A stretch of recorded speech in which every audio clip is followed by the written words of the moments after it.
Terry, I'm ready whenever you are.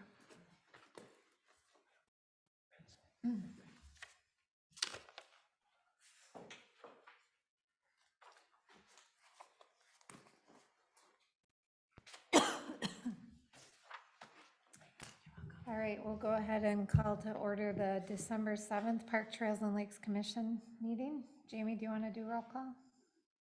Jason Steenblock. Here. Terry Steenblock. Here. Doug Ramseth. Here. Karen Moorhead. Betty Geyer. Here. Tim Miller. Tim Gary. All right. Next on the agenda, we have the approval of the agenda for tonight's meeting. Motion and a second. I make a motion to approve the agenda. Second. We have a motion and a second. Do we have any discussion? Hearing no discussion, all in favor? Aye. Opposed? All right, that motion carries. Next up, we have open forum, and I see a gentleman in the audience. Are you here for? No open forum items. They're part of the discussion item later on in the agenda. All right. Then we move on to 5A, which is review and approval of the meeting minutes from the October 19th, 2021 meeting. Make a motion to approve as written. Second. So we have a motion to approve as written and a second. Do we have any discussion on that? All right, hearing no discussion, all in favor? Aye. Opposed? All right, that motion carries. And next up on the agenda is the park event permit application for the Rotary. All right. Chair and members of the Parks, Trails, and Lakes Commission, in the packet, you have a park event permit application for the Rotary Plunge, which is an annual event that takes place at Lakeside Memorial Park. This year, the event is on February 18th and 19th. That's when they will be setting up the park on the 18th, and then the 19th of February is the event, both days from 8 a.m. to 5 p.m. As you may be familiar, this event is a local fundraiser for several local nonprofits, and what the event participants do is they jump in the lake. So there's some bleachers required and a tent for staging and changing. So this takes place every year. It can bring up to 1,000 people. It's most likely going to take place in the parking lot or in the park. They may need to use some of the parking lot for food trucks, and they're working through some logistics. Typically, they do use Vanelli's for a portion of their event. So what you see here should be pretty straightforward, but we are seeking approval for the park event permit application for the Forest Lake Rotary Club for their annual winter plunge, Lakeside Memorial Park, February 18th and 19th. With that, I'm happy for any questions. Otherwise, seeking approval. It's not in our written packet. Do you have a, Yep, I can pull it up on. I mean, I saw it in our. Yep, I'll bring it up in just a second if you want to have that up here. Give me one moment. So they noted, Jamie, in the permit that they were looking at the possibility of food trucks. Are they doing that for sure? Have they made a determination on that? There has not been a determination made at this time, but it'd be similar to like if the power boat races, using the parking lot just to have food trucks available as part of their event. But I had them listed on something they would consider so that you guys see, what could potentially be, and then if get approval with that. And we haven't had any issues in the past when other events like this have brought in food trucks for their event. Okay. That was the only question I had. Well, I'll make a motion to approve the Rotary Plunge permit application. I'll second. We have a motion and a second for the approval of the Rotary Plunge application. All in favor? Aye. Aye. Opposed? All right, that motion carries. I am going to step back, which I normally wouldn't, but we started the meeting so quickly this evening. I did see a gentleman just come in and sign in, so I just want to check to see if you have something for the open forum.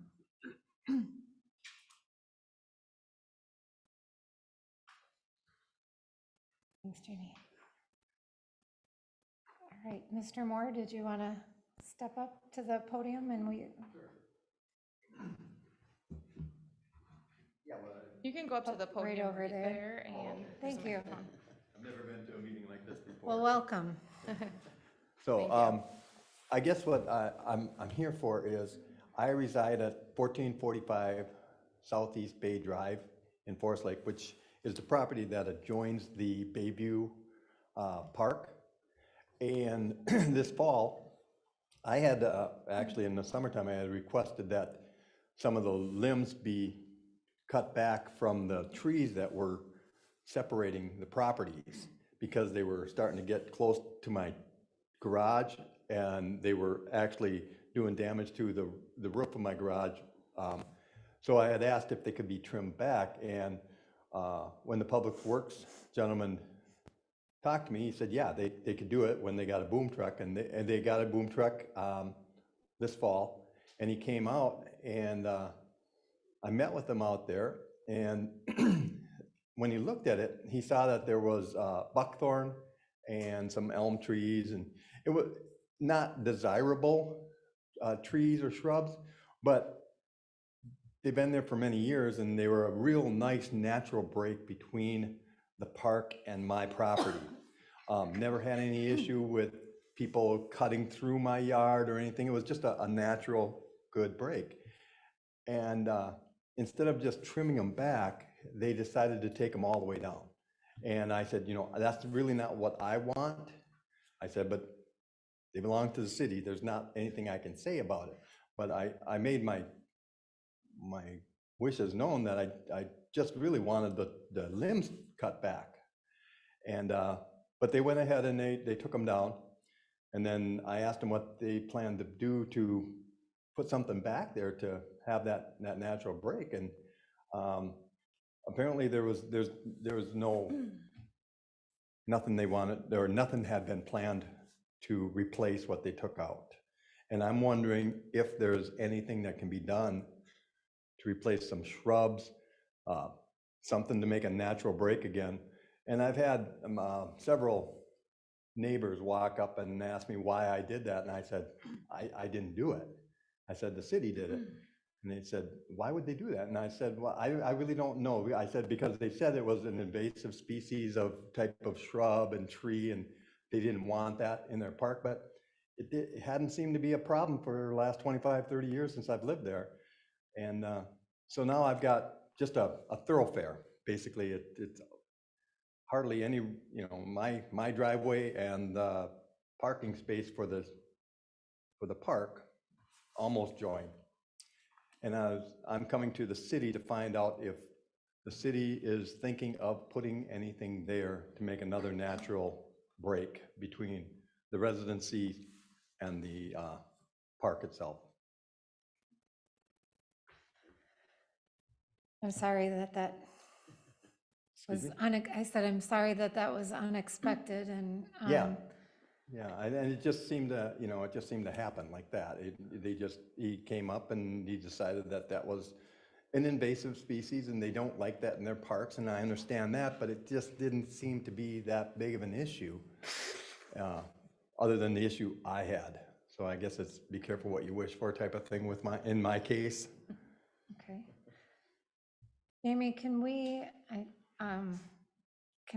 get a staff memo or something from Dave Adams to just find out a little bit more about exactly why they were all cut down? And I guess I'm also wondering from a maintenance standpoint, do we have a process for inquiries when people need a maintenance thing done?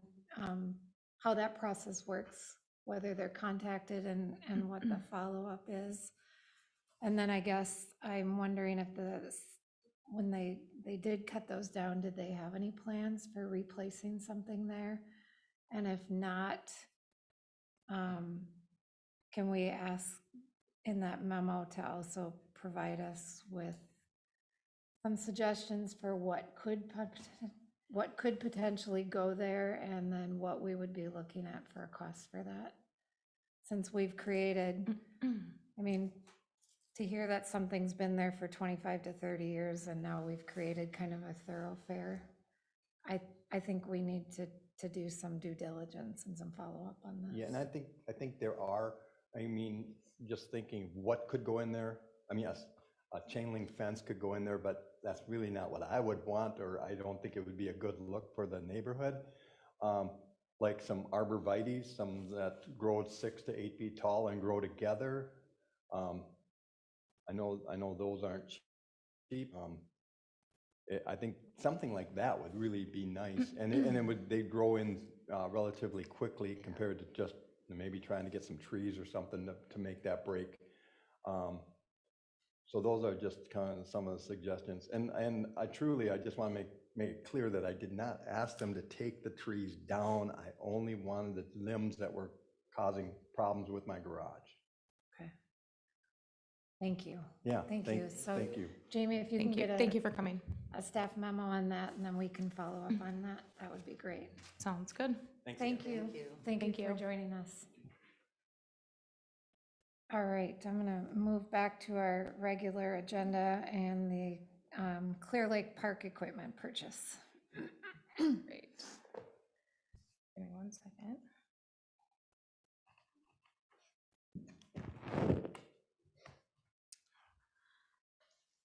Okay, so members of the Parks, Trails, and Lakes Commission, we had looked at some and discussed some opportunities for some park maintenance and improvements items a couple months ago where we could try to utilize some of the funds we have to make some improvements within the community, and one of those items was Clear Lake Park.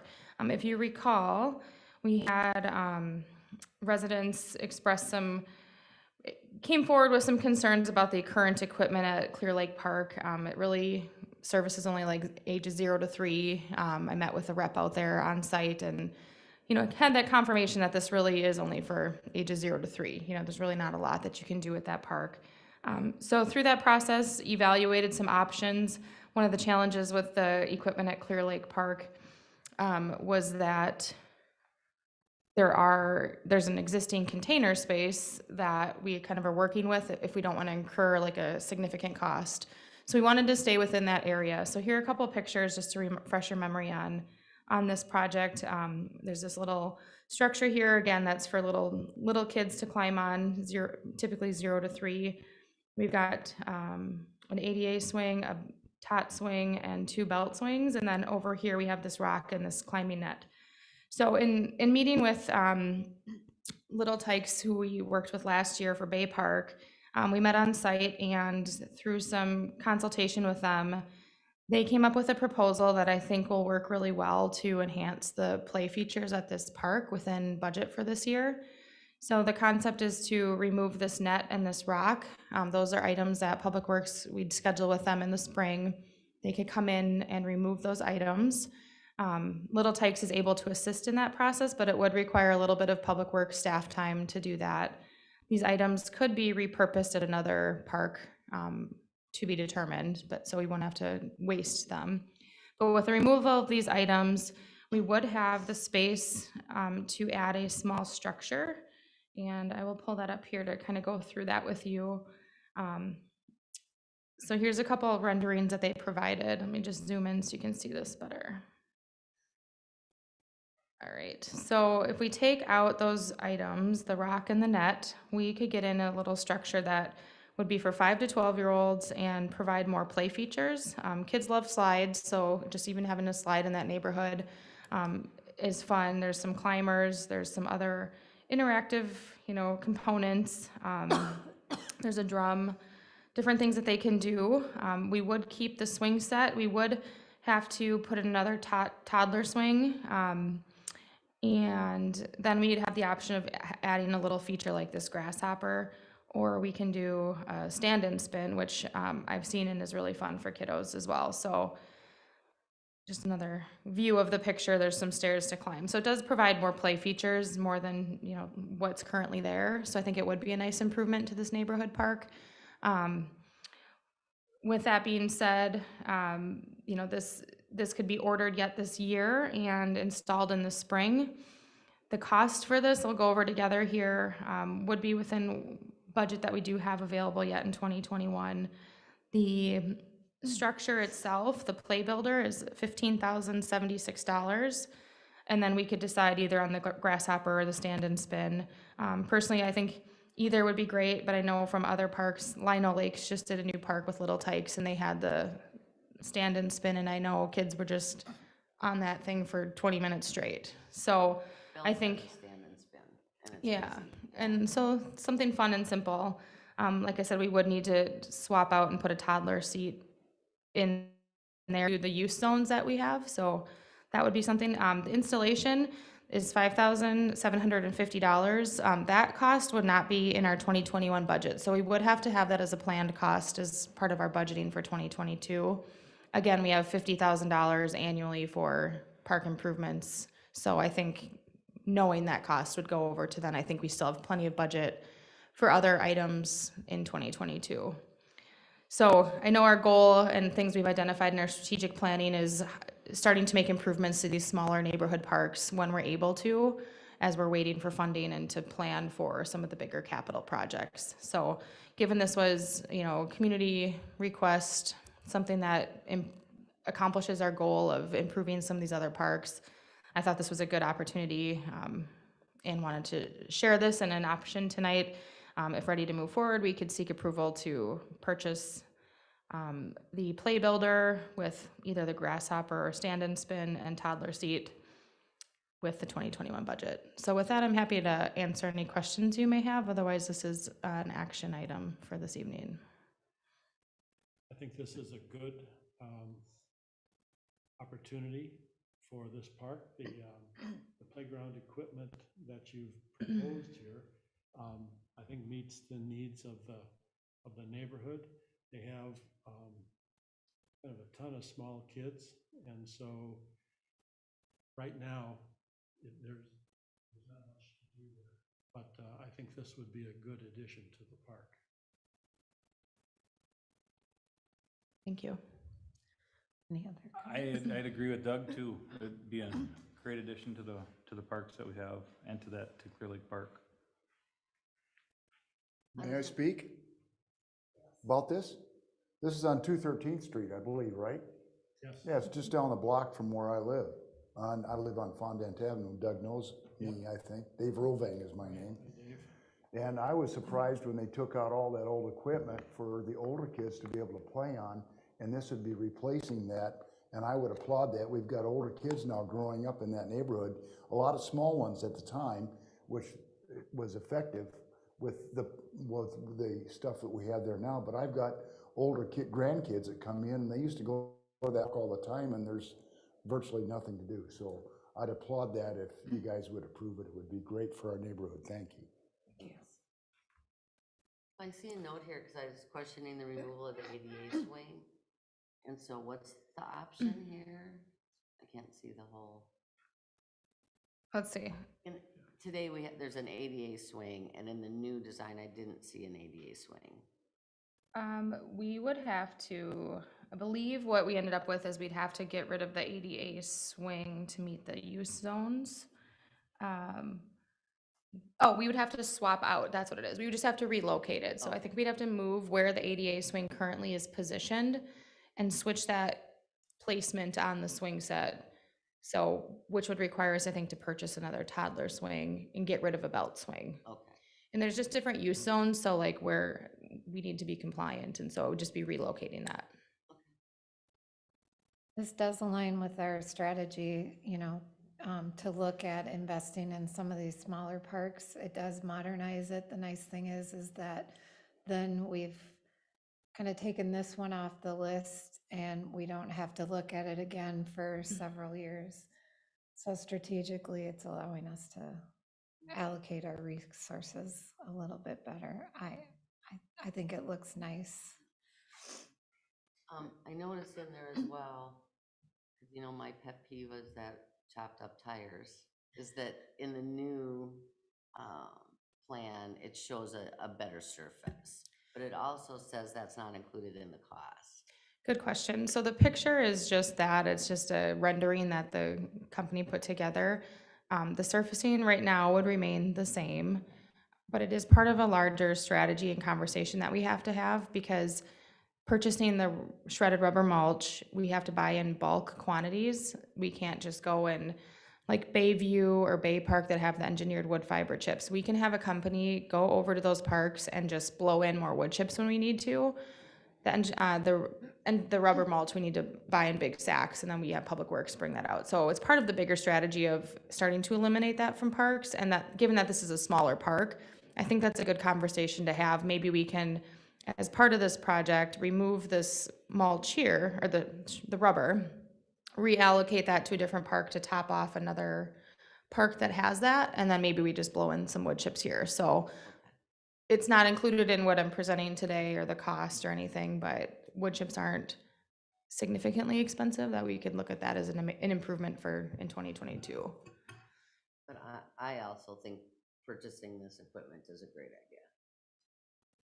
As far as the option for the spin item or the little seated item, I think to save a few bucks is not a bad idea, and I think that's a fun thing. They have it at Bell's Park, and a lot of kids use that, so I think this spin item is the one I would prefer.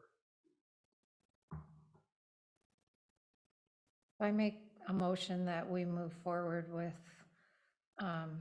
the proposed plan that's here with the elimination of Gallagher the grasshopper and replacing him with the spinning object. I don't even know what to call it. So I've made a motion. We've got a second. Do we have any discussion? Hearing no discussion, all in favor?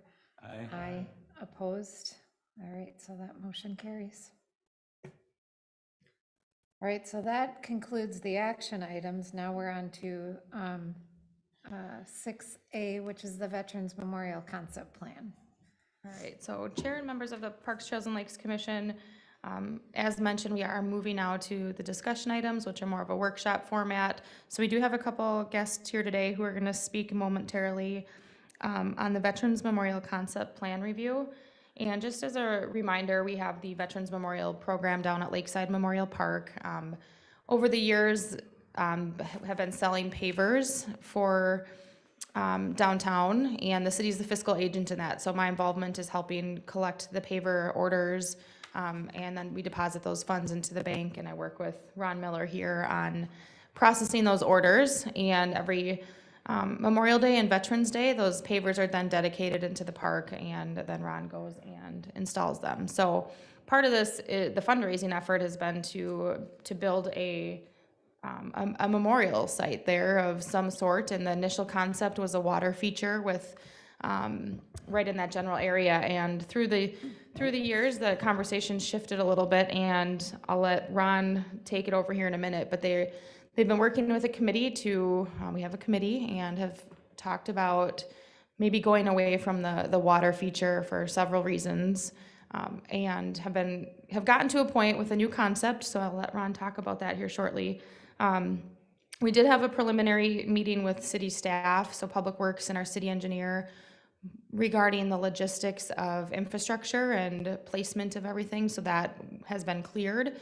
Tonight is just the first opportunity to show you preliminary sketch drawings of what they're thinking before they go into 3D renderings and whatnot. Just give me a minute here. I'll turn it over to Ron Miller, and I'll pull the drawings up on your computers in just a second. So with that, Ron Miller. Okay, thank you, Welcome. Commission, for having us here tonight. So we started selling the pavers, or the first ones that we placed was in February of 2010, 26 of them, and then we've been doing it ever since 2010. And so now we're up to 333 pavers, and they can be, it's a veterans memorial, but the memorial part is a misnomer in this respect that there's probably about 25% that people are alive, like I'm alive, and my name's on one of the pavers down there. Going along with what Jamie said, the part of the concept plan, besides the water feature, was some upright pieces, and we knew that we would relook down the road, which is now we're down the road a piece here, we'd relook that as to what should it really be. And yeah, the water feature is a lot of reasons not to have that. But Mark Finneman came to me, and I'm the chairman of the, from back in the 2009 on, happened to be the American Legion chaplain, but this is not a chaplain thing, and it's not a VFW thing. Dave Roving here happens to be the VFW chaplain. But so it's a community-wide thing. So nonetheless, that meeting that we had with Patrick Casey and Dave Adams and Ryan, is it Goodman, the engineer? Correct. Yep, that was Wednesday, November 3rd. Before that, in September, like around the 25th, I had underground locates done.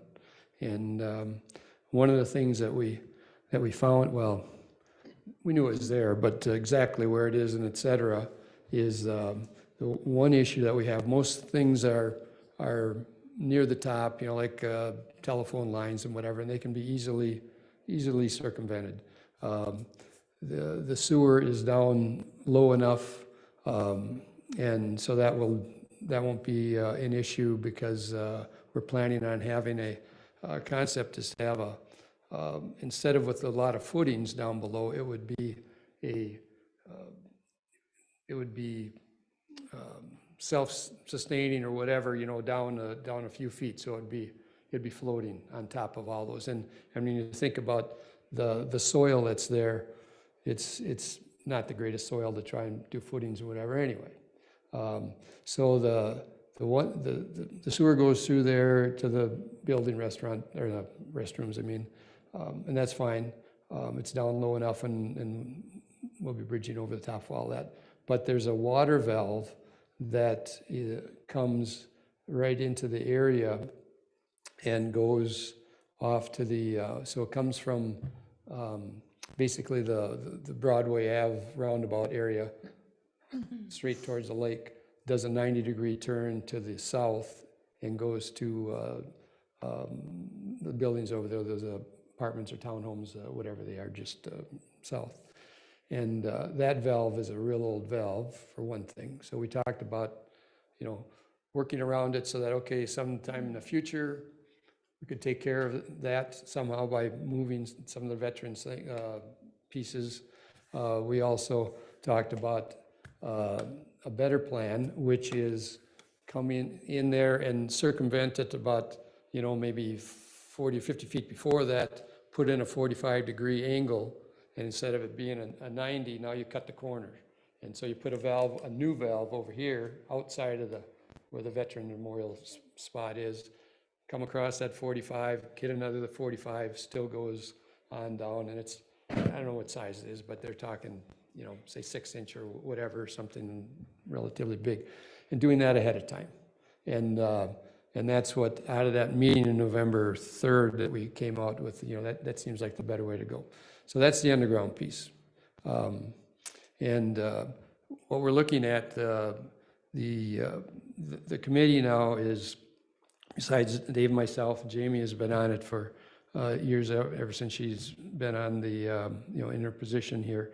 But anyway, we were more or less stagnant because we didn't need to do anything. I did all the getting the orders and everything, or she got the orders and then I'd take them. Anyway, Mark Finneman, who is on some committees of the city, I think, is it the EDA or is it the planning one or whatever it's called? That he's the EDA one. He's a retired architect, drafter, or whatever. And so he came and he put together what you see on your screens there.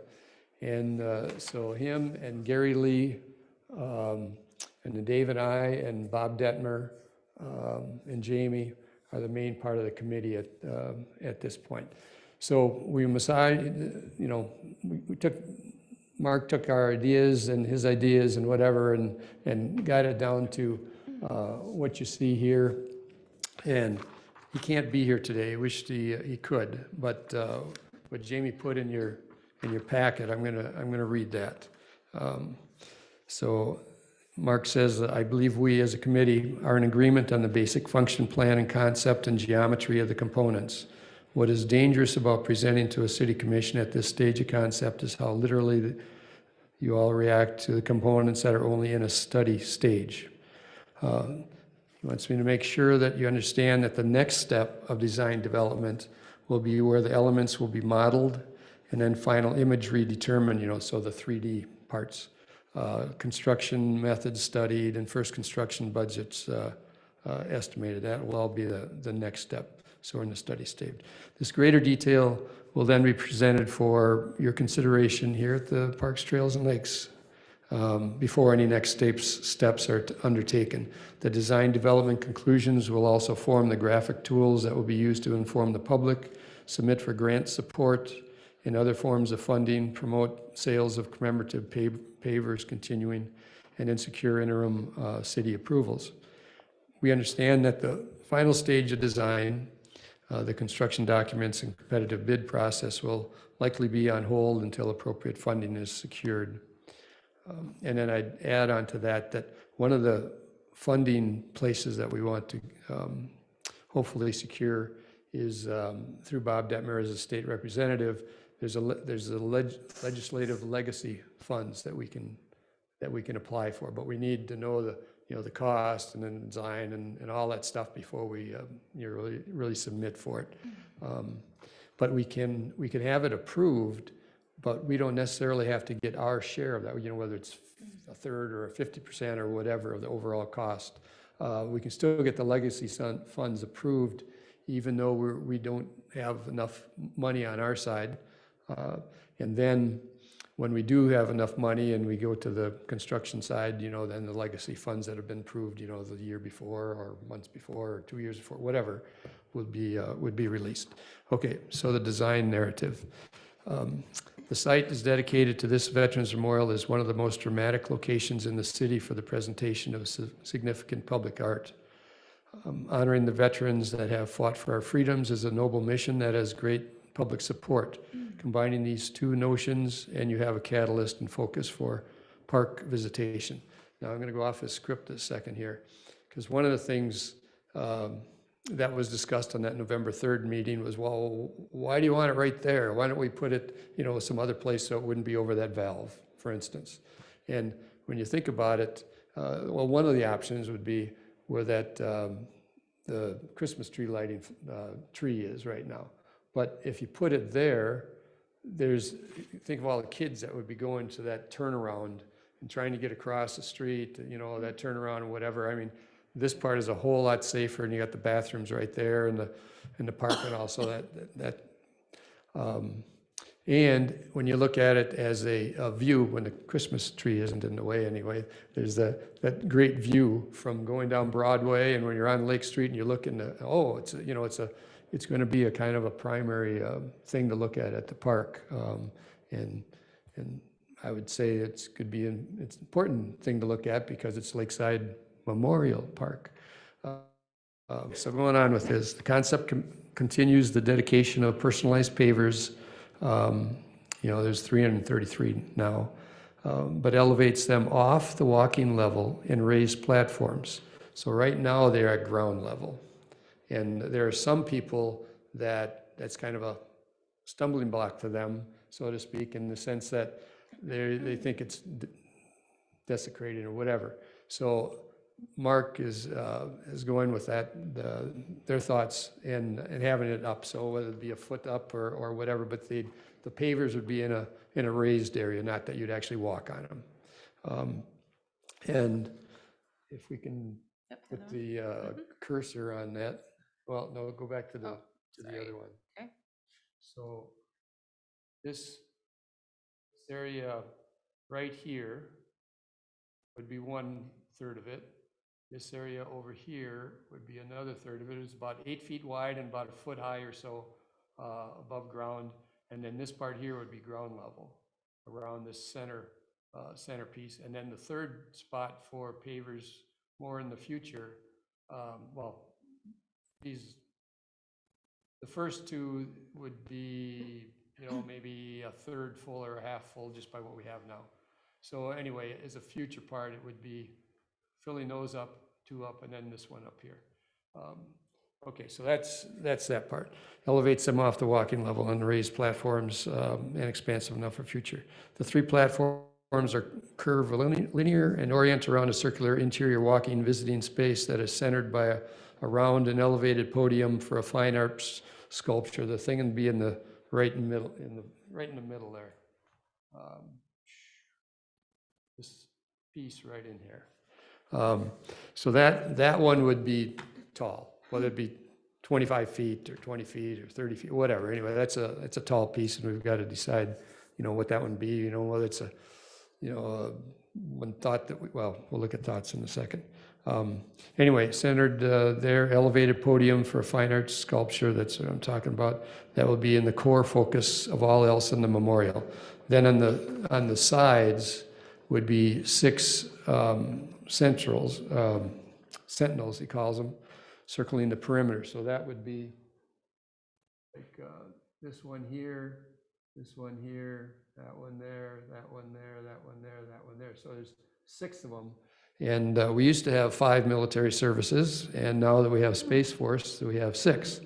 And so each one would be for one of the services, Army, Navy, Marine Corps, et cetera, Coast Guard, and Air Force and all. Anyway, so we have conceptual ideas about what that raised platform, sentinels, and focus sculpture could look like and how literal they may relate, but the proof will come with the next study step and require graphics and 3D to really be understood. Words alone will not carry the day.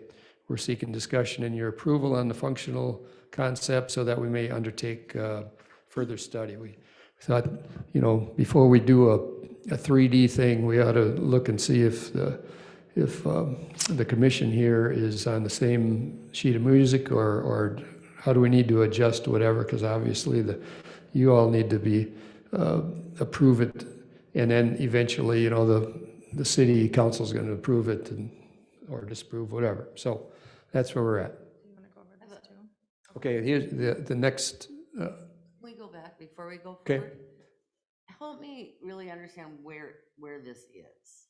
okay, so right now, Is it in the here, let me, right in front of the bathroom area. So if you come down Broadway, I'll come up there. This was our original concept plan. So kind of in that grassy area? Right now, we have this. Where that sign is right now, isn't Yeah. it? Okay. Yep, anyway, the sidewalk cuts through where my 2 fingers are. Yep. The sidewalk cuts through those 2. On that sidewalk right now, we have looks like a podium. Yep. And it's supposed to have 2 legs that come down. In between those, it says Veterans Memorial. Yeah. On it. So it's not a very big flag. About that big. But if you look at that display stand and you open it up, then inside there I have a 3-ring notebook, and it lists everybody alphabetical as to whoever has a name like it. And so it would be from where that sidewalk goes across now, whereas before, on the west side, here's where that sidewalk is. The west side, we proposed a water feature, and drawing card and kids to play in and this and that and other, but the maintenance, the upkeep, and whatever, most of us had in the committee have had an idea. Focus on the memorial on this side. And some other group, Rotary, Lions, or whatever, wanted to do the cost of that water piece, that's.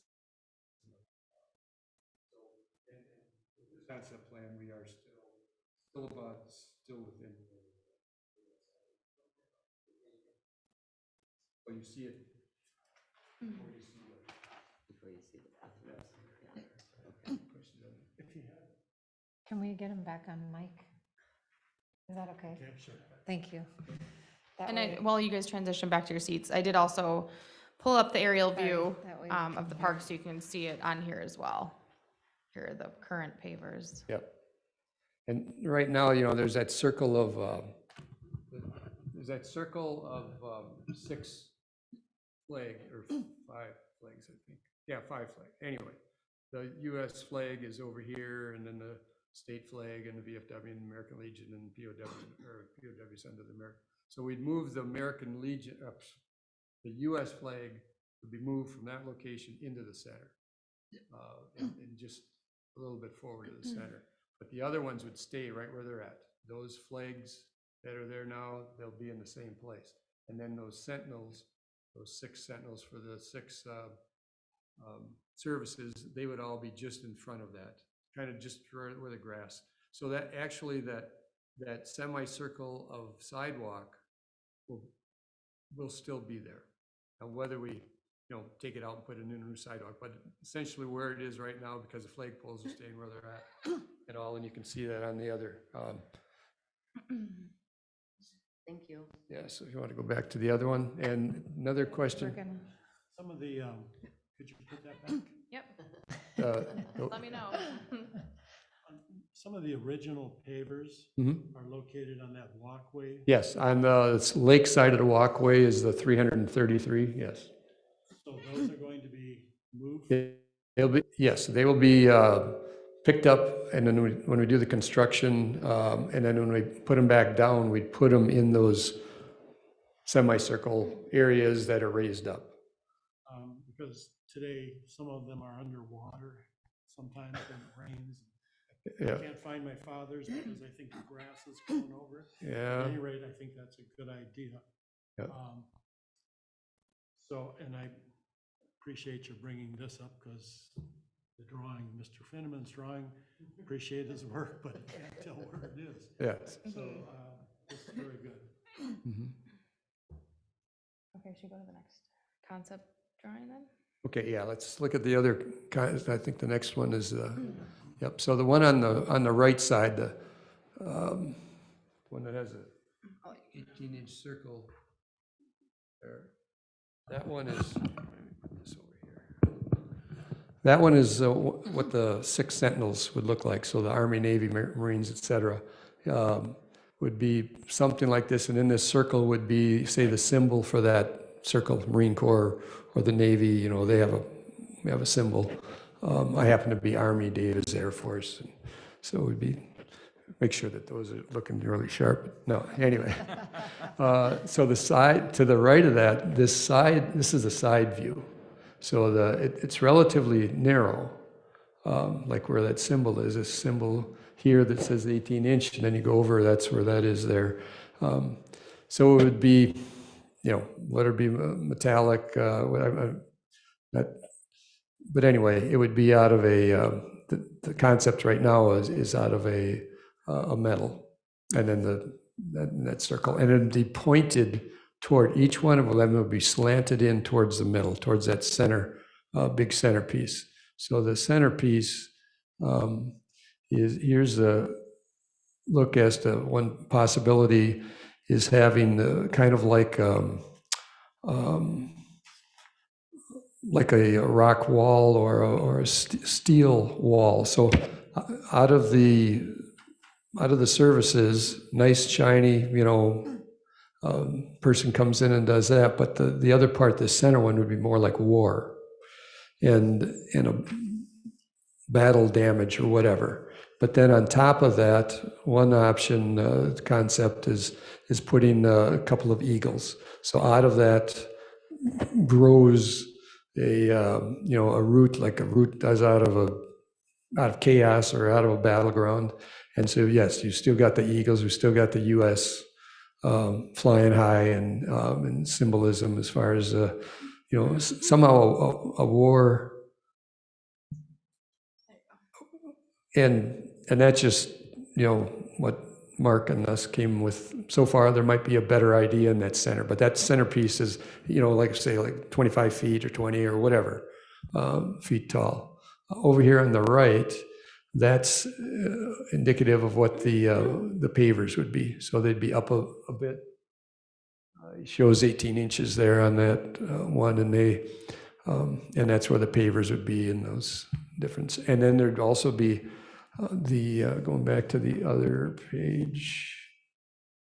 Jamie, how do I get to the other original page?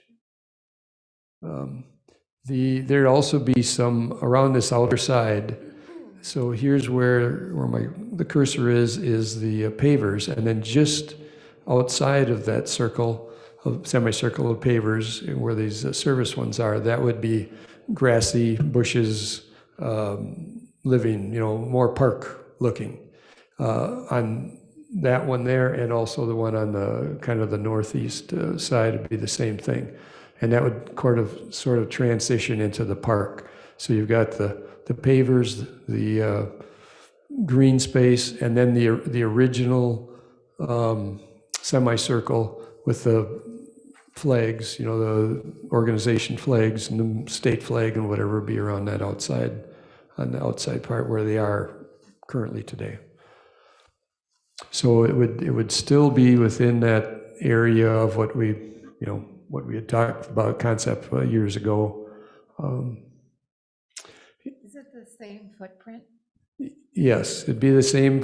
Well, in one respect, it would be smaller than the concept with the water feature. However, it is going a little bit into where that water feature would be, in the sense of the future part of this third area for the pavers, because the actual sidewalk that's currently there is probably from here over to here somewhere, and so we're just a fraction outside of that, 15 feet or something like that, whatever. So the other thing I should have said to start off with is this is not, it is oriented that way. It's flip-flopped. I was going to say it's not oriented north-south. It is oriented north-south. North is up. But not east-west, that's the problem. Yeah, and see, and the issue, this part over here is, this is headed out to Broadway, No, isn't it? not in that illustration, that's the bathhouse. It should be flipped. You're right, Dave. Okay, over here is the west. Right. Yeah, over here is west, somewhere over there. And We get, anyway, nonetheless, it's a circular thing that can easily be rotated before we build it. But it would be, pointed in there that way. Any other questions? Well, it's the same footprint, so. Yes. As far as its interaction with the rest of the park, I'm thinking seating for the arts in the park and stuff, that's going to be the same as it is today, and there's not going to be. Correct, because it's all within the same semicircle of where the flags are right now. The only issue is the part on the west side where that water feature is going to be. It'll be a little bit less than that, but I guess it'll be, another, say, 12 feet or whatever beyond where that sidewalk cuts through right now. Because we're thinking about, I didn't mention that, I don't think that he has that on here. so on the bathhouse side, it would be 12 feet further out? Not on the bath side, Okay. house side. Bathhouse side would be exactly the same, because that sidewalk going in there is exactly the same. It's the, there it is, okay, right there, does that say flag? Yeah. Okay, all right. So going back to really where this is, and if Dave if I would have figured out where that flag was, that would have really oriented me. So here's Broadway going over this way. The part that confused me a little bit was looking at this. Okay, so this is the first one that we will be doing for pavers. That's the second one for pavers, and then the future one for pavers is the one over here. But anyway, the U.S. flag will be put over here in a new spot, and it'll be a taller one. So, yeah, that info booth will be right near where the flag is, as somebody comes in or sees it as they turn around on Broadway. So that is to the west. So it's actually directly opposite. So north is down, and south is up, east is over here, and west is over there. Now that we got that straight, boy, you wouldn't think that I was a pilot. Well, he was Army. Yeah. Would you guys excuse, this is a better illustration of this whole thing to me. It's more plainly seen. And I'm like, excuse me for doing this, but this is the current sidewalk right now, and the pavers are lined along there. So what the plan is to just basically make that a circle, remove this sidewalk here, and then have this flow over into that part. Here's that American flag, here's the bathhouse over here.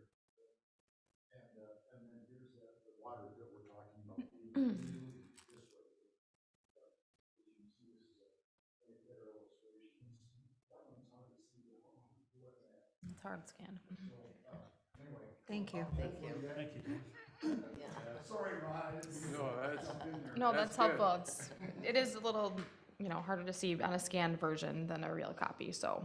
So do we have to potentially, I guess, when you met with city staff, with Dave and Ryan, I know we've had some heaving issues out there with some of the other, like our park equipment that was out there. Do we have to worry about, with the new structures, and I know they're not very high, I think it was 18, but do we have to worry about, frost heave and whatever. yeah? It's a good question. And so because that soil there is, a lot of clay and et cetera, it's not a good thing to build on. So what Mark has planned is it would all be floating. It'd all be held together, so it all floats together. So you only have to go down, whether it's a foot or 2 feet, whatever it is. But anyway, it would be a self-floating and self-holding, steel underneath, and so we won't have to worry about any of that. Anything that's below that, like the sewer, we don't have to worry about. So we're not worried, we don't have any concerns with, once we start stacking pavers and we get heaving about them getting on. No, they will be in a, actually go to that next page. I think he has part of the structure on, yeah. It says, be permanent structure anchored and base. And so it would just be, they would all be sitting in that whole area then, like say it's about 60 feet, just about in that grassy area, that would all be tied together. Okay, go ahead. So one question I have is, so the pavers are gonna be up, you said about 18 inches? Mhm. So is it gonna be hard for people to actually find the pavers if they can't walk on top to They- find? They would be only 8 feet in though. So that semicircle cantilever, whatever you said, Okay, it's only 8 feet deep. okay, And so if you're, as long as you're, standing up and you look and you can see pretty well 8 feet. Now, it would be totally solid enough for anybody to stand on it. So if somebody wants to get closer and take a picture around their paver or whatever, that can, certainly happen. It wouldn't be a normal walking surface. okay. And I kind of, right now I'm trying to put them all in that sidewalk that is curved. And I've got a rectangle that I'm trying to put on a curved sidewalk. And I said, Mark, let's make this straight. Let's make this straight.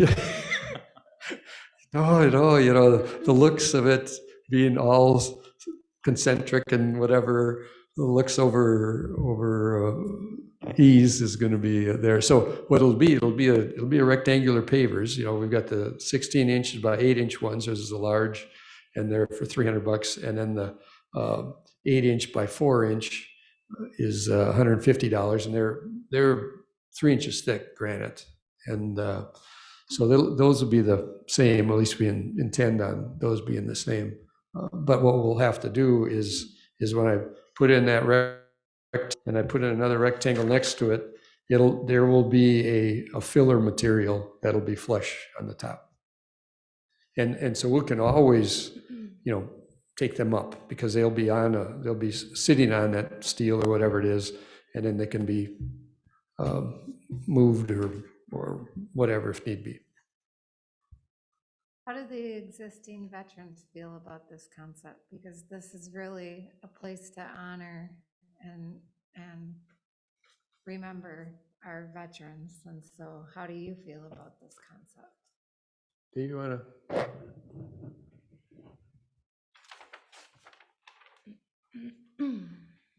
I'll get on a microphone Perfect. to help you out. I think this is an excellent rendition of a memorial that I think the vets would really appreciate, especially focused on that center point within that circle with that. It's ethereal,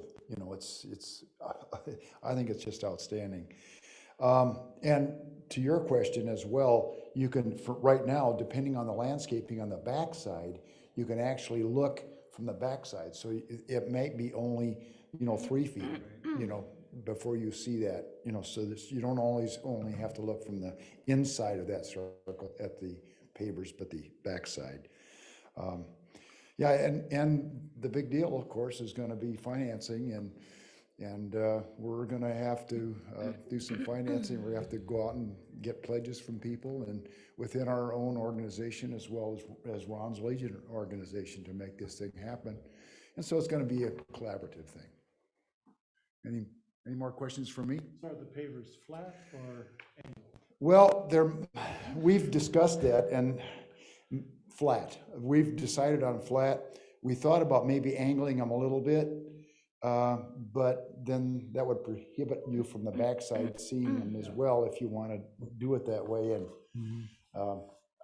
And that's still up in the air too. I mean, the concept is really kind of the plan view and not necessarily the elevation view. Mm-hmm.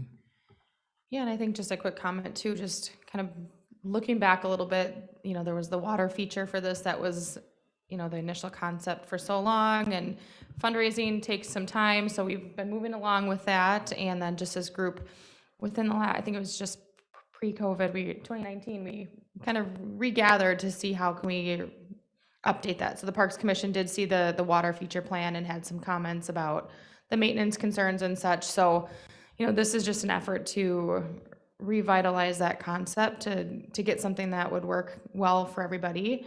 There are some grant opportunities that we can look at, also the funding from the state and just fundraising. So I think, you're looking at some designs on, you're looking at the very geometric version of it. And so I think this group, from my understanding, just wants to at least get your buy-in on the concept, and knowing that this is the very first step in that of, seeing a 3D model. And even if you see that, there may have to be some modifications from that. But this group really wanted to present this today because there are some costs now moving forward to get a 3D rendering and bring a better picture to you. So that's, I think, my understanding is just this is a very preliminary starting point of this new concept plan.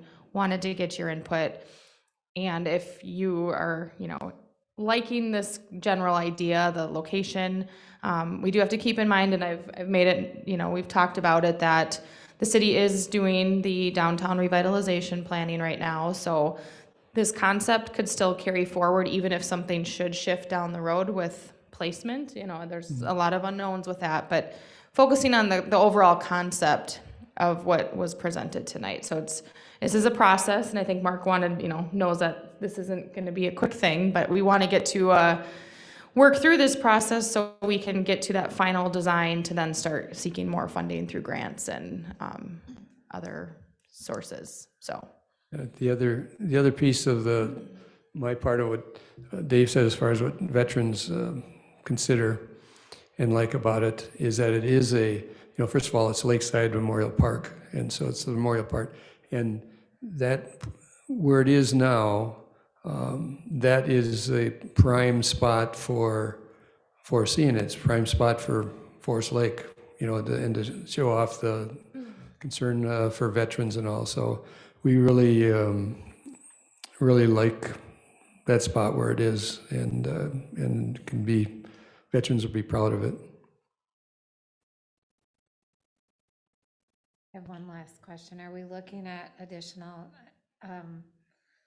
or a to-do item, or to maybe put on the list, additional electricity or anything to illuminate this? Or are we thinking that it would not be illuminated at night? That, we can certainly put illumination in there. Don't you have? Yeah, it For should the be, flags, and I'm just wondering about additional electrical, just something to take into consideration or ask, like Brian or Dave, not Dave, Brian, about additional, because I think if we do it, I assume that they're illuminated now where the flags are down there, but. Yeah, there are some floodlights, right by the flag poles. I'm glad you brought that up because as we were talking about new concept ideas in 2019 when we had this group together, and Commissioner Miller is on this subcommittee and was present at some of those meetings. We did talk about, it was important that this is something that people will come and visit and have an attraction, because that was the intent of the water feature, is that'll get people over to it and then look at all the branches of service and the pavers that are there. So there needs to be some attraction to that. And we did talk briefly, I don't know if you remember, about maybe some light feature instead of a water feature. So I think that's something good we can bring back to that committee to see if we incorporate that. I just want to make sure that I don't know if etiquette is the right word, but we're aligning with the etiquette or the standards or requirements that would normally. yes, the US flag, it used to be that you couldn't have it outside at night at all unless it had a light on it. Specifically, shining on it, whatever. They changed that maybe about 8 years ago or so, that as long as there's enough ambient light around. So so let's say if there's a street light that's close, that covers it. But personally, for this and having it a large, tall flag, it really should have a light on it, and that's something I would be definitely pushing for. And that'll be a minor part that we can definitely put into the plan. Any other comments or questions at this? Very much. Thank you. Yeah. Thank you. It looks, Thank you. It'll be easier to see it in a 3D rendering, I think. Oh, yes. Yeah, and that, so far, well, Mark has done these drawings or whatever, and, free and whatever, and that's great. But when we go to modeling or the 3D part, that's not in his bailiwick, and so it's gonna cost. So that's why, another reason that we wanted to come in here, like Jamie already mentioned, that there's gonna be some cost involved as far as figuring out the 3D parts of this. So if there's any, got any heartache on something, now's the time to say it. It's what it boils down to, or soon anyway, before we spend money. We're all okay at this point? yeah. Yeah, perfect. Thank you. Good. Thank you. Thank you very Yep. much. Thank you for Thank being you. here. All right. All right, next we have the Hidden Creek Concept Parkland Review. All right. Thank you very much. Thank you very you. much for your time. We'll just transition here one moment.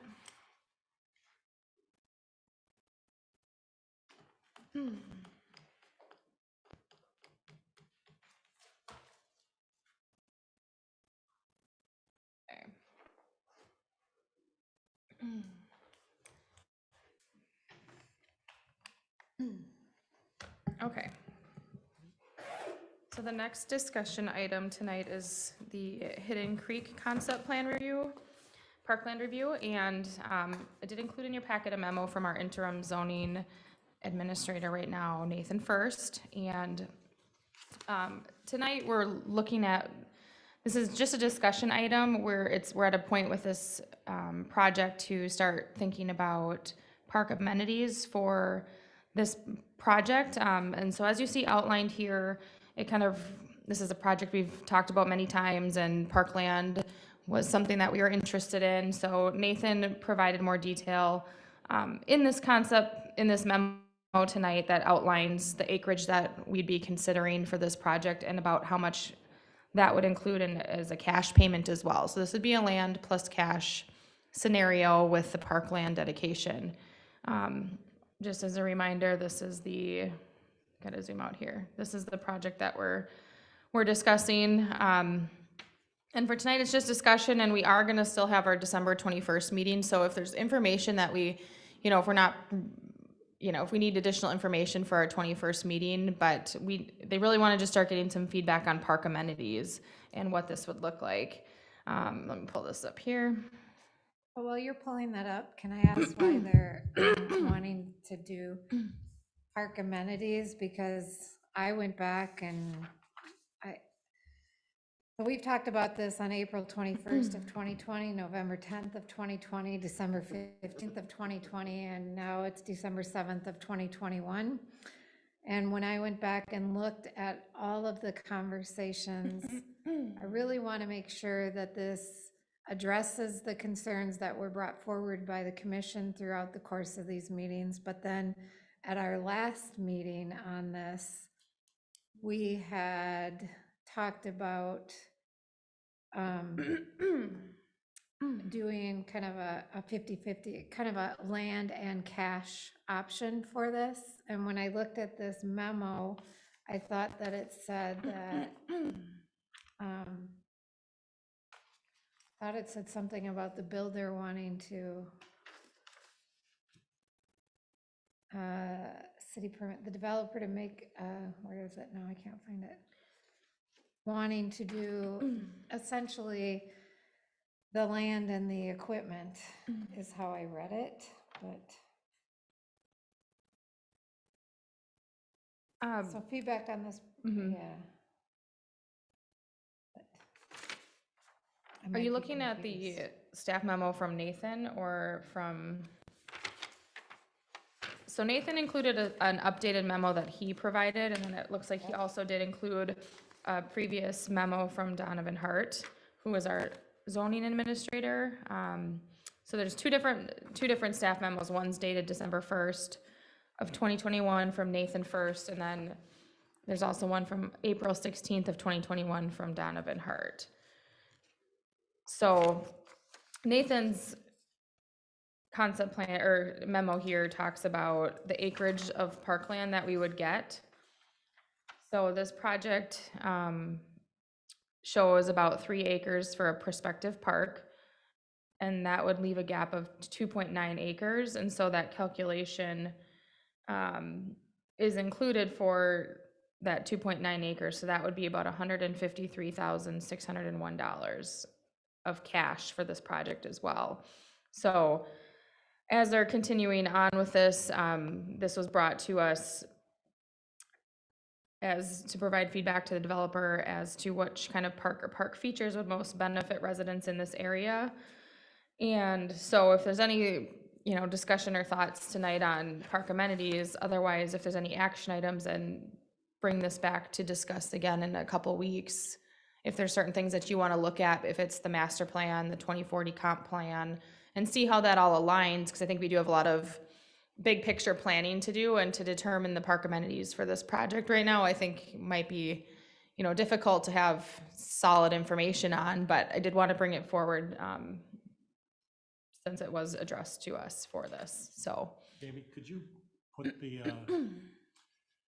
next plat on there, because this is the old one? I'd like to see the new one.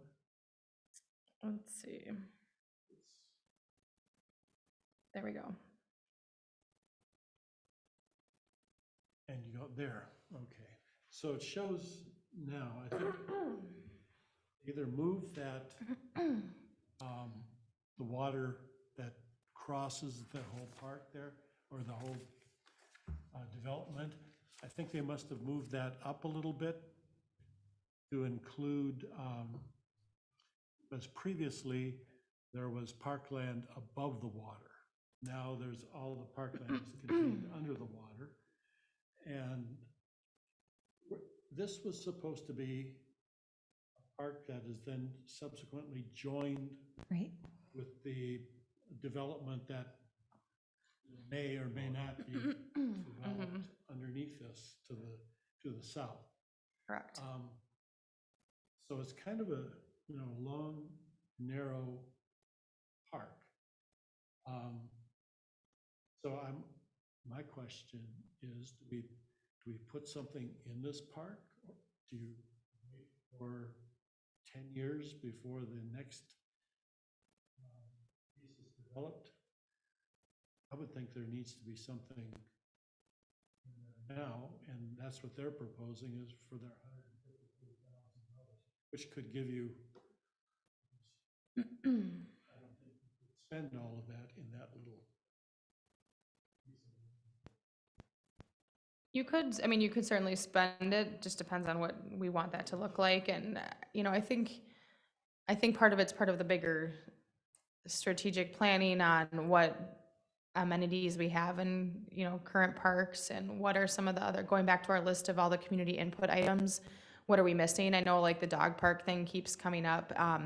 Donovan Hart does reference in his memo some, about the 2040 comp plan, and then that general area, where there's gonna be a regional plan begins regional trail, south of Headwaters Parkway. There was some talk about, a general area concept plan as the location of an open field and dog park. So I think it's an opportunity to not just go and put a playground in. So is there different programming there? What's that vision for the park? But it seems like we might need to, look at the bigger picture a little bit more before we're starting to determine what specific amenities are there, and get a little more clarification from the developer on that piece.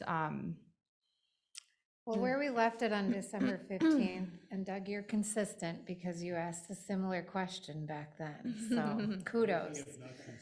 But where we left it on December 15th was we made a motion that we would do phase 1 and phase 2. And then we would determine, once phase 2 was done and we had that portion of land, then we would determine, we would evaluate what equipment or amenities or what we wanted this park to be. The other thing that we had discussed there that I don't think we have answers to was Tim Miller's question about, we wanted to be able to see the different options in relation to cash.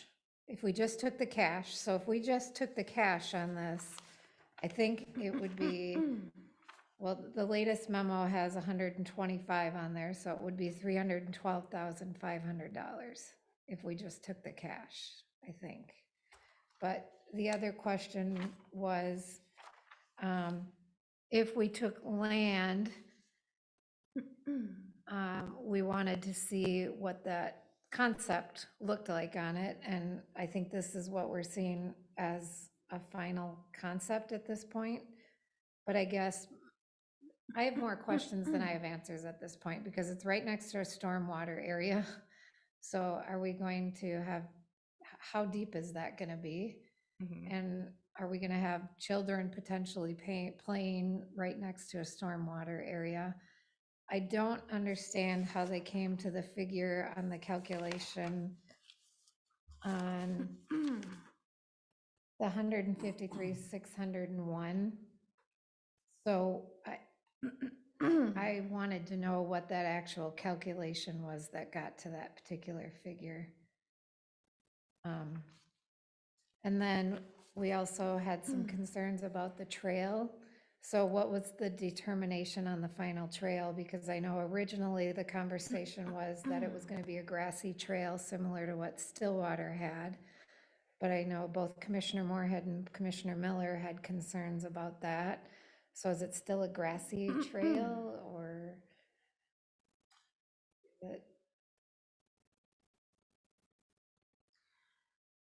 Yeah, I guess I don't know. I haven't been involved in that part of the conversation, so I would need to confirm, and find that piece out. So it seems like we just want a little more information and What look I at the would bigger like to picture. see is that what comes forward with the plan meets the conversations that were discussed on April 21st, November 10th, December 15th of 2020, and tonight, so that some of those questions get answered, and maybe we can get this one finalized and put to bed. But initially, looking at this drawing right now, I'm concerned about this parkland being directly connected to a stormwater area.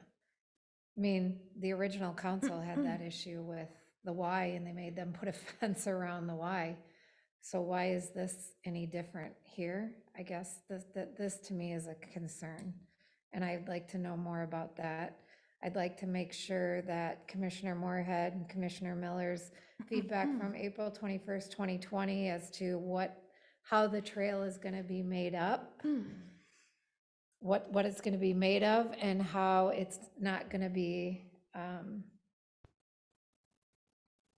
their issue was the grass and attached to people's property. And I don't think the answer that Donovan provided that night was sufficient enough, in that some people will put up fences. And so we don't think that will be an issue. That wasn't sufficient then, and it's not gonna be sufficient now. So if we can make sure that that gets answered. Again, I know Commissioner Miller wanted the calculations on the options here, and an understanding of how to get there, and I agree with him, and I was trying to figure it out on the December 1st memo, and I couldn't quite completely get there, so we need that as well. So I don't know, again, if that's a staff memo to get us those additional details, or what that may look like, but I think we need to postpone this until we have some of those additional details. That's my opinion. And looking through. I agree. I agree also. I mean, you've got the 3 acres on one side and you got the stormwater on the other. I mean, it's a long, narrow park. And I remember seeing this before, and it really didn't make sense in my head. But when they were talking about it, I thought it was gonna be more of a square that was going to attach to the Right. southern. So I thought it was gonna be a big square. So that's why it changed, and I thought it was gonna make sense that way. But this way does not make sense in my head now.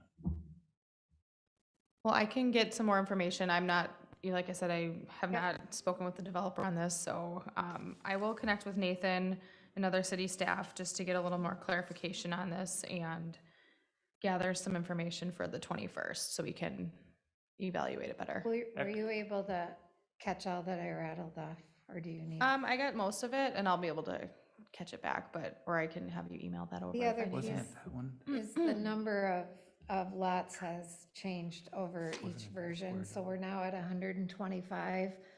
Are we pretty confident with 125 lots? And I guess that will be fleshed out as part of the calculations, but. Hey, Jamie? Mm-hmm. The slide, I think it'd be 26. Is that the square that it's supposed to be? That's the development. Oh, that's the The development. development. Sorry, I'm sorry. But yeah, I thought it was supposed to be a square, basically. So I believe this phase 1 is coming off right here in this portion, I believe, is where this is going in. Right in, I believe this is like right in here, off of Headwaters Parkway. So phase 1, I think they're in this chunk here. But yes, there was conversation of then when the property to the south develops, to align the parkland with that. I think it would be beneficial to have Nathan here, just like Donovan used to attend. So Yeah, that- I think I will connect with him and see if he can attend our next meeting, or if this needs to go to our January agenda. I don't know the urgency of the timeline on this for their feedback on the programming, but I know this is just one small piece of a bigger puzzle. And so, I think looking at it at the big picture is going to be important to understand. And I think also it aligns with some of our other planning on park amenities, and as we look at other parks that we're starting to acquire, what are the amenities that we have? What are some things that the community is interested in, and start mapping those out on a big scale so we can start planning those improvements. Because this implies we're taking land, is how I took this. And we haven't made that decision yet. Like I said, the last motion we made was that we were going to take land and a payment option, so it needs to come back here. If I'll just verify with you after the meeting if I have any other questions Okay. on the things you're looking for, but I'll work on getting those and we'll bring it back either later this month or in January. Perfect, thank you. Yep. All right, so the next we have any storage park dedication fees. Okay, so just updates for staff. Staff updates is next on the agenda. So just I'll go through these quickly. A couple things from our October meeting. I was asked to get some clarification in a staff memo or note on our mini storage park dedication fees. So I'm just going to read here what I have from our interim zoning administrator. He did look into this. We had 2 mini storage development projects in the city. One was the Minnesota Lakes mini storage, which had the site plan approved by the Planning Commission on June 24th of 2020, and the Forest Lake mini storage at 417 15th Street Southwest. That was approved by the Planning Commission on November 18th of 2020. So from looking into this, it does not appear that either of these projects paid a parkland dedication fee. Both staff reports that were done by Donovan at the time do not discuss parkland dedication, nor did they require it as a condition of approval. And we aren't showing any record of a park dedication fee collected for either project. I did include a copy for each of you of our city code as relates to park dedication fees. You can take that with you and just use as a reference.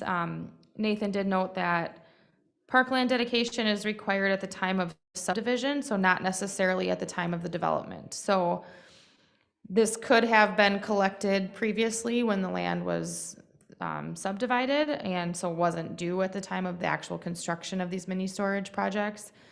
So that's what we have for now. Some cities do have clauses that can trigger parkland fee requirements when redevelopment occurs, but we don't have that in our ordinance at this time. So that's the update I have on the mini storage park dedication piece. Going back to our October meeting, we did talk about some fees, and park dedication came up.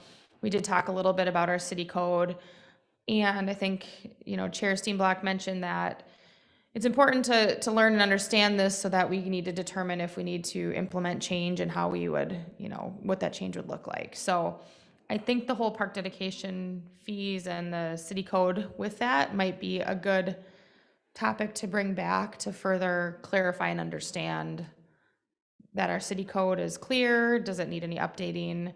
And we are in the process of hiring a community development director, which I think will play a good role in helping determine some of these items as it relates to zoning and park dedication fees. So with that, I'm happy to try to answer any questions if you have any. I might not have an answer today, but I'm happy to do any additional follow-up. But I just wanted to follow up with the commission on that request for information. Well, it seems to say here under A2, non-residential, in all commercial subdivisions, so I expect that is a mini storage, a commercial operation. I think it would be. And that requires park dedication fees.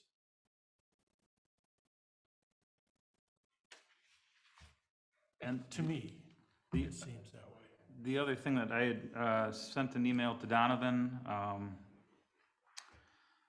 and the requirement is contained in the subdivision regulations. So, but what I think is if it's a mini storage, it's commercial, an apartment building is commercial, and they're renting out apartments or storage. So in my eyes, I think we should have a park dedication to that. Yeah, this is another one that doesn't quite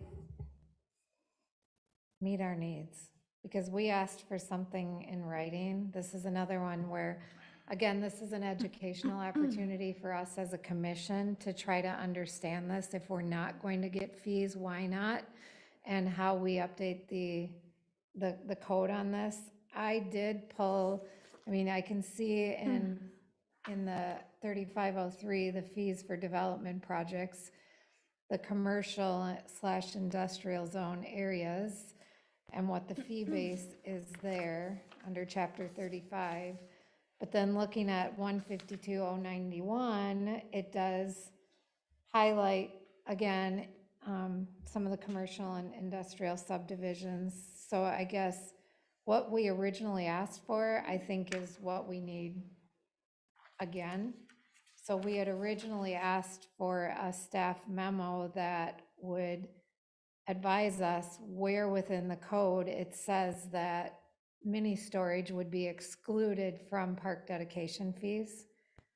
Because I can't find it, and obviously I'm not a city code expert, but I did make an attempt and I couldn't find it.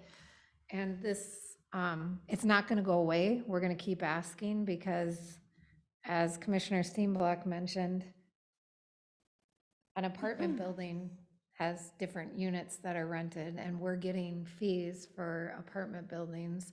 So why did we not receive the fee here for this? So I guess, where in the code does it exclude mini storage from park dedication fees? If it was required at the time of the subdivision and not necessarily at the time of development, when was the time that this should have been collected, and was it collected back then? Whenever that may have been. And is there a time frame for going back and collecting when we didn't collect but should have? So can we retroactively go back and collect on this? And I would like that written in a memo so that as dedication requirements come up in the future, if we have another mini storage, we at least understand what does and what doesn't apply to it. And I think the other commissioners wanted that as well originally when we asked for it, so. All right, I will pass that on, and we have a meeting tomorrow, so I can bring that up and see if we can get some more detail in a staff memo. Yeah, because I just can't, like I said, I've looked through all 150, 152, chapter 35. I can't find where it's excluded. So I just need somebody to point that out to me and give it to me in memo so that I remember 2 years from now. To the contrary, it looks like it should be. Should be included is what it's looking like. Yeah, it doesn't make sense, so. You know, it was just- Sorry, Jamie, I got a long list for you tonight. No, that's okay. And I think, I mean, just in general too, I think all of what you described, I can work on getting more detail.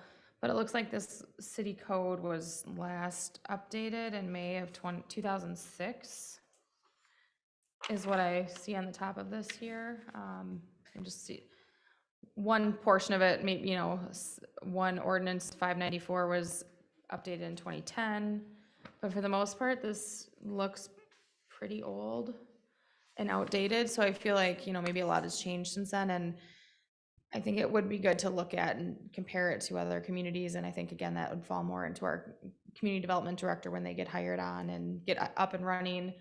Because there could potentially just be some also loose interpretation or ways that we can suggest changes to this that make it a little more clear on what should or should not be charged. If there's any, if anything has changed since this was passed, or if we just need to make it more clear. So I think it's good to look at the code as well. Yeah, and I think having the staff memo will tell us how somebody is interpreting it and why. And then Right. we can go from there to figure out if we need to make suggestion for a change. Okay. Okay, so next on the agenda is the Belts Park Master Plan.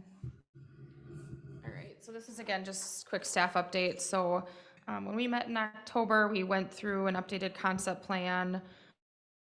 And that was as a result of Commissioner Ramseth and myself and Commissioner Miller and I think Commissioner Steenblock. Our subcommittee met and talked about one final look at the master plan of any modifications we thought would be appropriate and make sense. So the removal of the hockey rink, basketball court, keeping the basketball and tennis courts where they were, but resurfacing them, going back to just a community ball field. Those were some of the items we talked about. So we did that, and we're moving forward with cost analysis, but we did have just some additional meetings with Bolton and Mank just to kind of revisit the plan a little from the beginning. I know some of the other city staff and leaders wanted to just be more involved in that process. So we've since met with Bolton and Mank. They are working on an updated cost analysis now, so it's just a little delayed in the process. Due to some additional meetings that were called. So we are still making progress in that.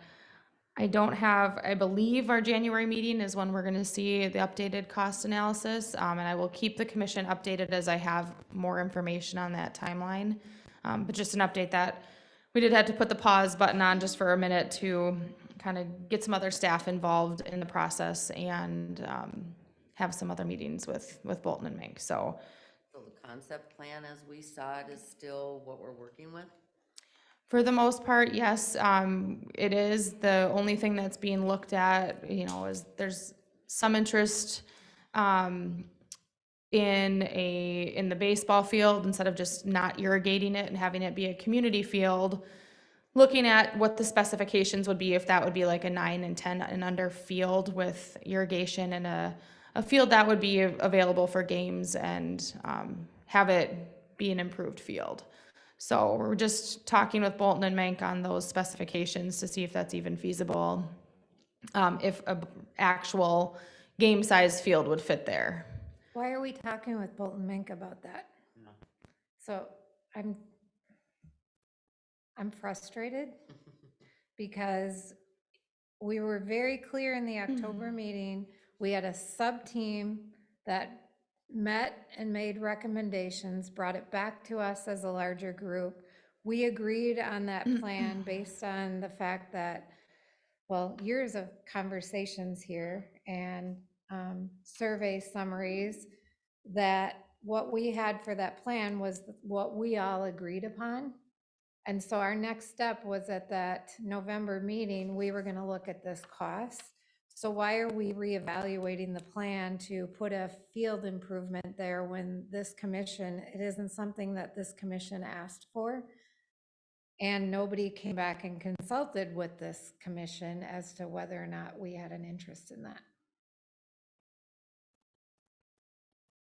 I'm not looking for an answer.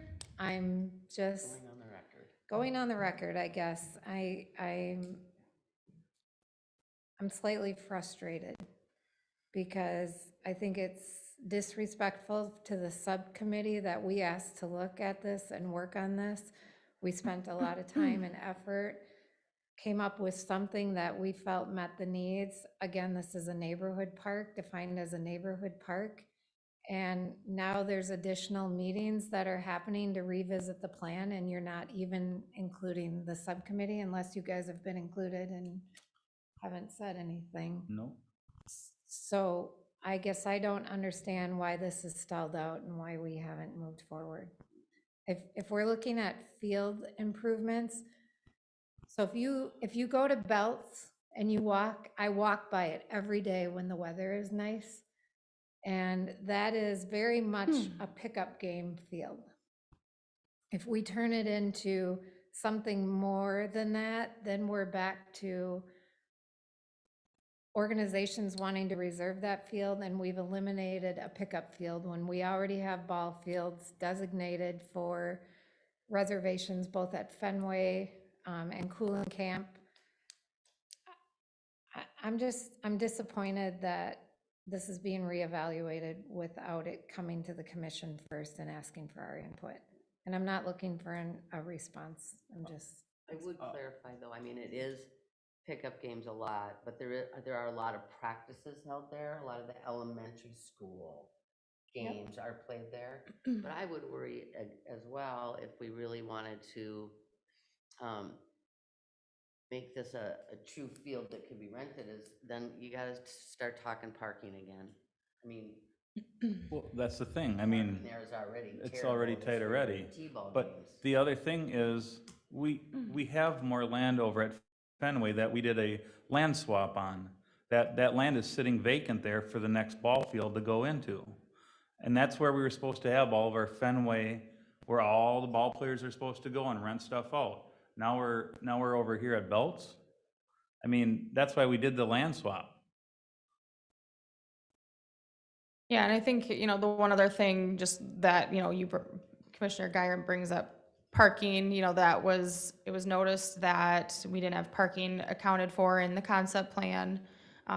We did meet with St. Peter's Church, interest in partnering, working with them on what some of our options could be as part of that agreement. I mean, which we've decided could be, use of, obviously, the bathrooms and the facilities is a benefit to having in the park, and instead of constructing their own basketball court, we'd really have a nice and improved court that they can use, and they use it for other programming. So just want to make sure that before we're finalizing a master plan, that we have the parking solidified, and just want to make sure that that agreement is in place before we get to a final master plan, so we don't have to worry about parking. So that was one other conversation as we just relooked at that quick with city staff. So I'll keep you posted as soon as I have any updates on the new timeline. I think we're still on track for, hopefully in the next, just after the new year, get that cost analysis and kind of regroup on that, so. When we left Keeping it in with, mind, oh, I'm sorry. when we left it with St. Peter's Church, we said we were gonna come back to them with some options. Has Administrator Casey developed any options yet? We've spoken, and I've been trying to connect with Father Bodine to discuss what those items would be. So again, just having some of the amenities in the park that are available for them to use as part of our shared agreement with the parking. So we have missed schedules, and with the Thanksgiving holiday in there, we haven't connected, but I have some direction on what those items could be, and just need to actually connect with Father Bodine to discuss that. So that's the only option, is that they can use the park? Having the facilities there, and then they were previously going to build their own basketball court, but if we have the basketball court, maybe swap that out where the tennis courts are, so that the basketball court's right next to their facility, that could be a facility that they can use instead of having to build their own. It'd be essentially right next to their property line, so that would be a benefit to them to come over and use those facilities instead of constructing their own. You have to get in line with pickup games? We didn't discuss that component of it, but, it'd be, so they wouldn't have to build their own basketball court, it'd be use of the facility. Well, I guess in my head, what I'd be thinking is, wouldn't, for like the pickup games, the basketball stuff, that would be more on a during the day basis, wouldn't it? For like when they're in Church would use it? when church would use it, and when the kids are in school. the church uses it now That's quite what a I would bit. guess in my head. The church uses it, because again, I walk there every day and I watch them walking their class out to the field. So, and during the day, it doesn't appear like there's a lot of other activity during the school year other than the church. So I don't know that we'd have a conflict, but it's something to And note. the intent is also to have the 2 full court basketball courts opposed to just the 1 right now, so I'm sure that there could be some, during school hours or whatnot, gym classes and some partnership there of a scheduling, or they get the first priority similar to other facilities that we have and priority use, which turns into a whole priority use policy deal, so. So we can expect something on this in January now? I don't have a firm date, but I will definitely be keeping you updated as I hear anything on that timeline. But I think we're trying to get something just after the new year. Anybody else have any comments? The dead horse, but just that, yeah, our original plan was that in January, we could be going to the city council. So I think we would not want it, January's out of the question now, but I don't think we want it to go too much further so that we are ready to start moving on it in this early spring. It'll be our goal, right?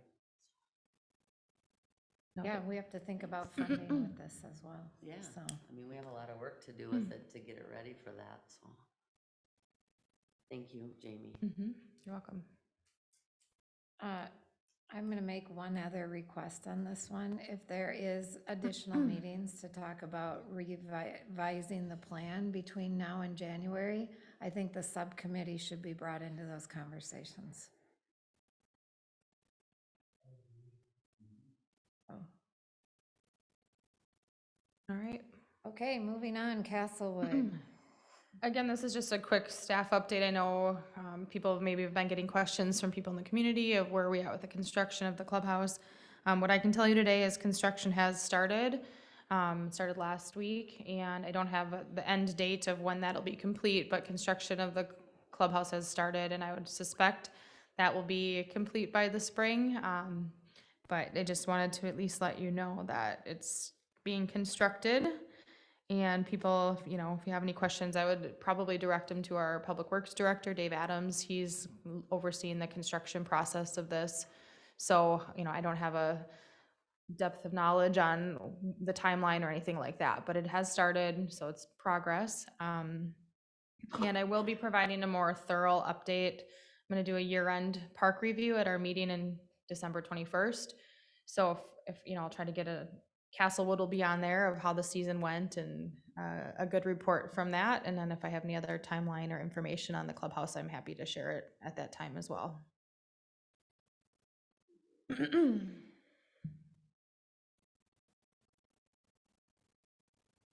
All right, so next we have Parks, Trails, and Lakes Commissioner updates. I attended the Christmas this last weekend, and I think everything went really, really, really, really well. Jamie, thank you for doing all the hard work. I mean, we volunteered and handed out candy or chocolate and stuff like that, and here and even at the tree, and I think everything was well attended, and I think the community liked it. I know I liked it, even though I was working. Yeah. Doug, do you have anything? I do. You might have noticed in I think it was the November, it was November 5th Times, the Forest Lake Times. I'll start from the beginning. In the summer, the DNR did gill netting on Clear Lake. And they do that every once in a while to determine the types of fish, quantity of fish in the lake. They also then send those fish to the Minnesota Department of Health, a portion of them. And they do some evaluation in fish. And they found that walleyes and northerns, there were PFAs and PFOS. That's it's a relative of the 3M chemical that was dumped in Washington County. And so for some source, the source is unknown, but Clear Lake has PFOS in the water column. And fish had significant enough of this in their flesh that the DNR is recommending only 1 meal per month of walleyes or northerns from Clear Lake. And We've been in touch with the Minnesota Department of Health, Minnesota DNR, the Minnesota Pollution Control Agency, and the Pollution Control Agency will look into this to try to determine the source of the contamination.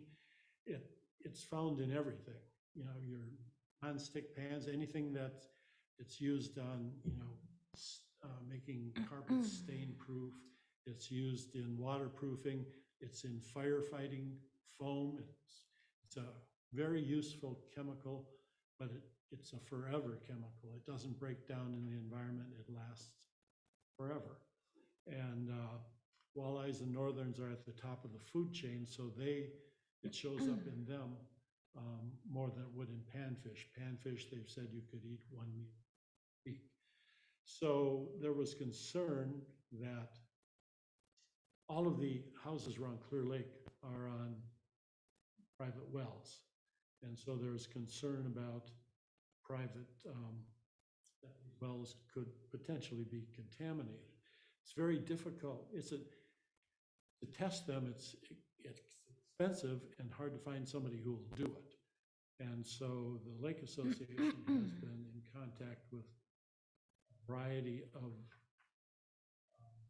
companies that supposedly do this, but only one has responded. So we might test a couple of wells just to see if this is prevalent in the well water.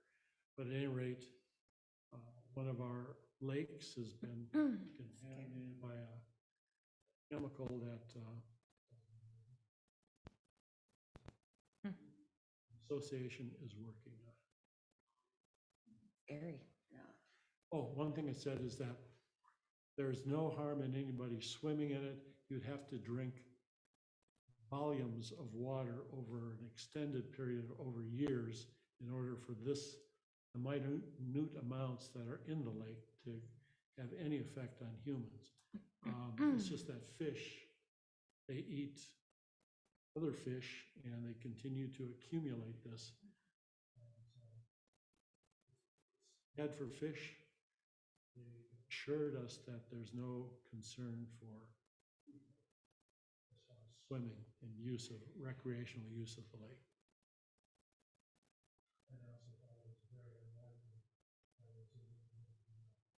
Well, that's good.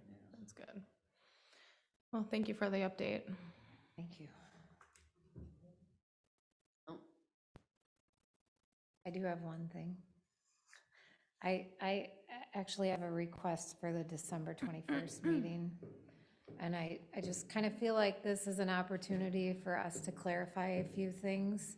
So I have a request of some things that I think it would be really important to have Patrick in attendance at that meeting, Kathy Bystrom in attendance at that meeting, and anybody else who's going to be working with parks in attendance, just so we can get some clarification on some things and start 2022 off right. And I made a list, and there's a couple things that have been bothering me lately.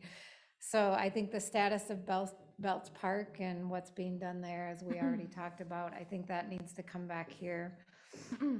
I do know that Patrick went forward with a proposal for park fundings, and I appreciate that he went forward with a proposal for park fundings. But for us as a commission, not to even have had the opportunity to have conversation about what that proposal would be and what it was going to look like, I think makes me question what our role is as a commission and when we are going to be engaged. So I think it would be important for Patrick to come forward and share with this commission what his proposal is and what his thought process is, instead of us having to go back and watch workshops and council meetings to get that information. I actually was looking at the community development position in relation to another concern that I had as it relates to the hiring that was being done. And I noticed in that community development position, language in the PD that talked about playing a role with the Parks Commission. So I would like to know what that role would be that this position is playing, and a little bit more about that, because it's kind of vague in the PD, but it is noted. So, you know, what does that look like? Is that replacing the communications person that hasn't been added, or what is it that this particular person will be doing? We made some changes this year at the senior center, and that now falls under our umbrella. But I don't think we've had a good discussion on what we can expect as it relates to our role in the senior center and what we can expect to come forward here. And so I think that needs to be discussed. And lastly, I'd like to take the opportunity to discuss and understand the process at which things are coming before the commission as a whole, because I'm thinking about past instances, and we have Castlewood, which we didn't know about until, I don't know about you guys, but I didn't know about it until it was in the news. We have this park funding that is new to us that we're not really familiar with. We've got this community development role that we're not really familiar with.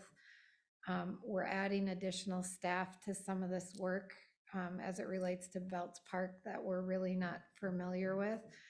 So I think that it would be a healthy opportunity to discuss at our next meeting what's going on, what's our role, clarify that, clarify who we'll be working with and what they'll be doing when we're working with them, so that we can start 2022 all on the same page. I think it's going to be really important to talk about communication and how this commission gets in communication about things that potentially impact us and when we're brought into that. So I would like to see Patrick and Kathy and any other staff that is going to be working with parks and all of this to give us an update and help us understand what's going on and where things are at. So Jamie, if you can put in that request for me, I'd appreciate it. And I don't know if you guys have anything else that you'd like added to that list, but I just, as I've been watching council meetings and workshops and looking at agendas, I just feel like there's a little bit of a disconnect here that we need to get clarified. So, and if you guys have things that you want added to that list, I think we should definitely add them. Well, I agree. I found it strange looking at the workshop and the council meeting that this is how we found out about it. Yeah. I don't know that Casey likes to communicate with everybody, but should. Anything else you would add to that list that you'd want, or? I guess on the senior center, I mean, we're parks, lakes, and trails. I guess I don't see how the senior center fits in with that. I don't know. Do you have kind of an idea? Anything, Jamie?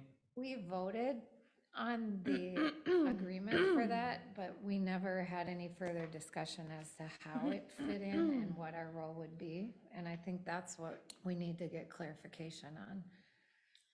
I think typically when regarding senior centers in other communities, it does fall under the Parks Department. So I think that fits there.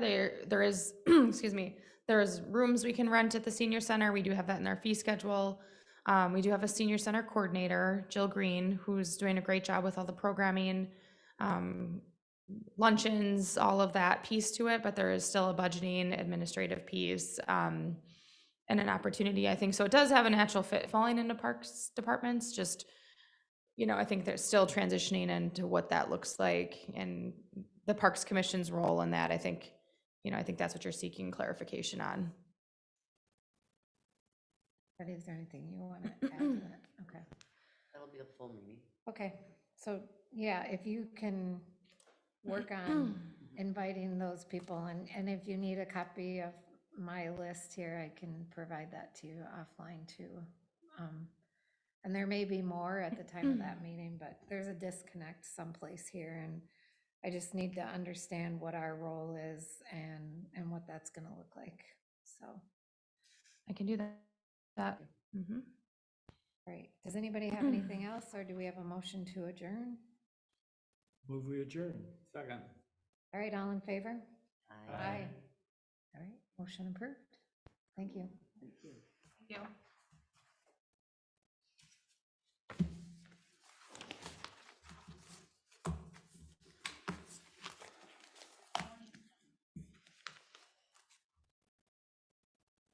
Maoli.